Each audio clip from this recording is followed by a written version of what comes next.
Right, that sound you can hear is the sweet sound of siphons pulling water. Yes, today I overcome the boogeyman that is the siphon monster, and we're now cooking with gas down here. We've got all three running. A bit of a ball ache as usual, but with a bit more of a chilled head on after a nice fish yesterday. Yeah, I just got through it today and got it sorted. So we're all going. We've got 3 siphons going. I'll measure that over the course of tonight, and hopefully we'll have the water down without me having to open the main gate before I can then put on what I've got to go on there, which is this, which I'll show you, which is the upstand. So that'll be an upstand that I'm going to put in this lake, and then obviously it's a lot safer and a lot easier to drop the water level without potentially sucking fish down through your main outflow pipe. So yeah, I'll go and do some video down there and show you it coming out. 4-inch siphon with a good fall, really pumps through some water, so they're pretty good setup once they're up and running. So yes, finally, thank goodness. All right, so here we are, all 3 siphons going, gangbusters. You know, it really does pump some water through. All 3 of them are going now.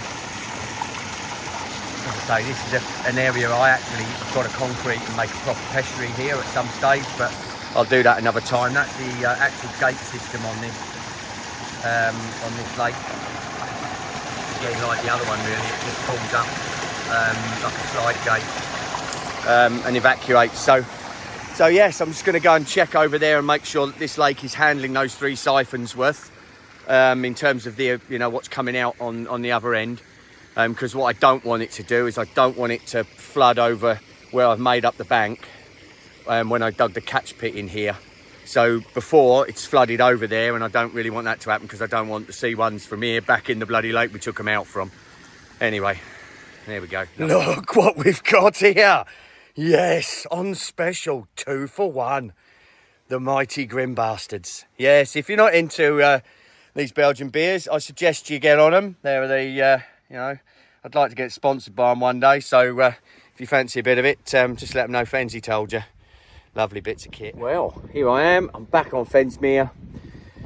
Good day. I'm really stoked I got them bloody siphons working. That was a big plus. I needed to get them done today, and just a bit of perseverance and just being a bit more chilled about it rather than lose it. Like last week, it was getting later in the day. Sorry, that currant bun's right in my mince pies. Sorry, all this rhyming slang's terrible. Yeah, it was one of them, and it was getting later in the day, and I was rushing, and one thing with siphons is what I've learned over the years is you cannot rush the bloody things. You've got to make sure the joints are good. You've got to make sure everything's fine and everything's sorted. So they're all going. I've got all 3 going now, and that's pucker. And some great advice and great comments from the channel, which I'm really stoked about. Thanks so much, everybody. I had a big chat with Anthony Hurst last night as well, late into the night.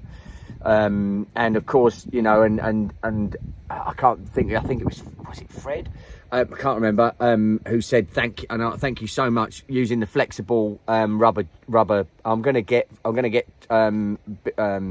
Anthony to bring a load of them over from Screwfix because they're definitely the way forward. You know, back in the day, I suppose we didn't have them and we just glued the joints, but gluing in the freezing cold doesn't bloody work, and often because of the tension as you're loading up the pipes, especially if you're running a big run, it cracks them joints and that lets the air in and it buggers up the siphon. Anyway, super stoked to get them done. I've come back home. What a glorious day. I mean, it really feels wicked. And I've got down here and just over my shoulder, just over here, I heard something at the corner. I looked over and an absolute unit has just come out of the water. It couldn't get out, it's too big. It was one of the real big girls. Absolute unit. And then I've watched it's come out again, head and shoulders, and again head and shoulders. So obviously they are liking a bit of sunshine as well. So fan bloody tastic. I love seeing the big girls roll. It gets me buzzed up, something rotten.